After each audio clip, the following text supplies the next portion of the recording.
Assalamualaikum dear students, I hope you are fine. Welcome to Psychology with Muqaddas and Psyche Seeker. Today we are going to discuss about lesson number 24, that is dissociative disorders के बारे में हम discuss कर रहे थे. What are the dissociative disorders? और उसमें last जो डिसऑर्डर है हमारे पास डीपर्सनलाइजेशन एंड डीरियलाइजेशन का डिसऑर्डर है.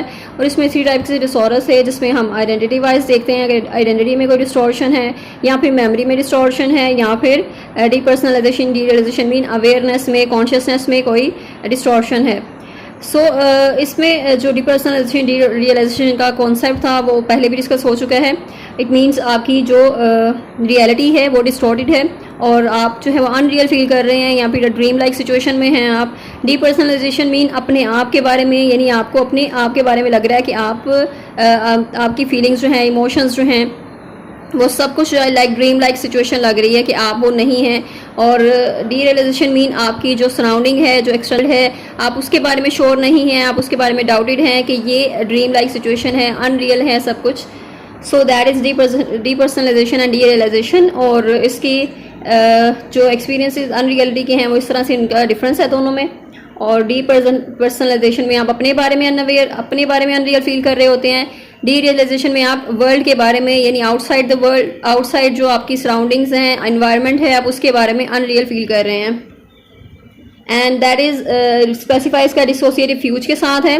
और यानी आप डिसोसिएटिव फ्यूज मीन वो वाली कंडीशन भी है कि आप अपेरेंटली जो है वो ट्रैवल करते हैं, पर्पसफुल ट्रैवल होता है और लेकिन अमनीशिया है आप में आइडेंटिटी का, यानी आपको अपनी आइडेंटिटी जो है वो याद नहीं है और दूसरी बायोग्राफिकल जो इन्फॉर्मेशन होती है वो भी नहीं याद. And then other specified dissociative disorders में हम देखते हैं कि जो क्राइटेरिया है वो मीट नहीं हुआ और इसका एक स्पेसिफिक रीज़न है. सो हम इसमें रीज़न जो है वो बताते हैं. एंड देन अनस्पेसिफाइड में डिसोसिएटिव डिसऑर्डर जो है उसमें हम रीज़न नहीं बताते और कि क्राइटेरिया जो है वो क्यों नहीं मीट हुआ, बल्कि हम उसकी एमरजेंसी सिचुएशन में हम इस तरह अनस्पेसिफाइड में यूज़ करते हैं उसको. Then aetiology of dissociative disorders क्या है, साइकोनॉमिक थ्योरी क्या है. साइकोनॉमिक थ्योरी कहती है कि जो डिप्रेशन का कॉन्सेप्ट है इट मीन्स कि आपकी अनकॉन्शियसली आप उसको रिप्रेस कर देते हैं, अपनी थॉट्स, फीलिंग्स या डिज़ायर्स जो कि पेनफुल होती हैं. और इसमें इसके ऑपोजिट सप्रेशन का कॉन्सेप्ट है. सप्रेशन मीन्स आप कॉन्शियसली ट्राई करते हैं, यानी आप अवेयर होते हैं, आप जानबूझ कर करते हैं कि सप्रेस करते हैं अपनी जो भी आपकी पेनफुल फीलिंग्स होती हैं आप उनको अवॉइड करते हैं. एंड साइकोनॉमिक जो व्यू है वो डिसोसिएटिव एमनीशिया के बारे में ये है कि एक मैसिव रिप्रेशन की वजह से, यानी आप बहुत ज़्यादा रिप्रेशन का डिफेंस मैकेनिज्म यूज़ करने की वजह से आपको ये डिसऑर्डर हो जाता है. And that's their explanation.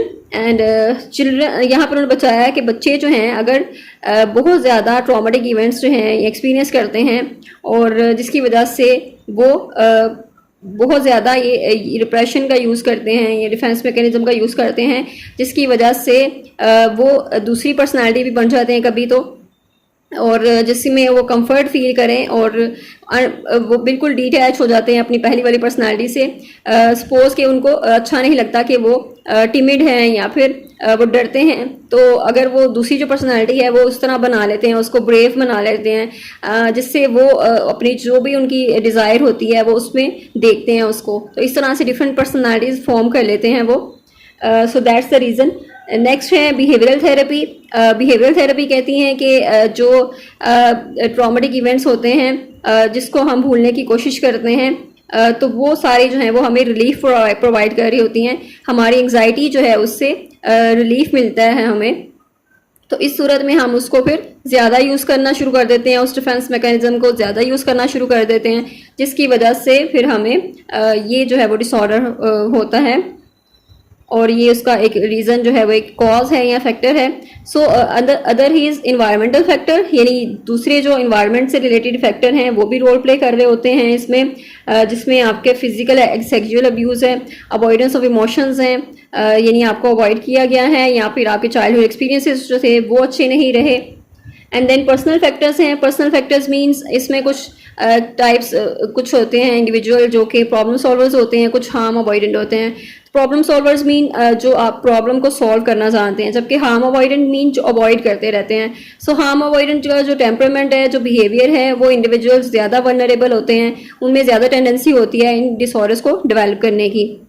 And then immature defences, यानी जो डिफेंस मैकेनिज्म है वो अच्छी तरीके से उसको यूज़ नहीं कर रहे, उनमें भी ये डिसऑर्डर हो सकता है।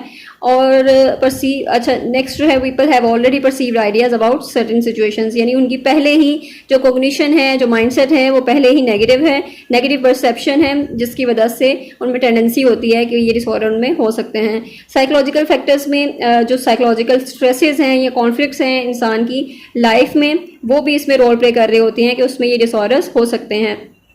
सो I hope I made it clear कि जो भी इसके कॉजेज़ हैं कि क्यों हमें डिसोसिएटिव डिसऑर्डर्स जो हैं किसी को हो सकते हैं, and these are the possible causes, और ये एटियोलॉजी है डिसोसिएटिव डिसऑर्डर्स की। I hope I made it clear. Share this with other students so that उनके भी कॉन्सेप्ट क्लियर हो सकें और आपकी प्रिपरेशन जो है वो फाइनल टर्म एग्जाम के हवाले से अच्छी हो सके। If you are new to this channel then don't forget to subscribe and join our community. और इस चैनल पर आपको नई वीडियोज़ भी मिलती रहेंगी अगर आप ज्वाइन कर लेंगे तो, और काफ़ी कुछ सीखने को मिलेगा। अनदर चैनल जो है वो दूसरा हमारा चैनल साइकी सीकर का है, उस पर भी इसी तरह ही कंटेंट होगा जो कि आपको लर्न करने में हेल्प आउट करेगा। And thank you so much. Join both the communities. Psyche Sikar का लिंक आपको डिस्क्रिप्शन में मिल जाएगा। अपना बहुत सा ख्याल रखें, दुआ में याद रखें। अल्लाह हाफिज़।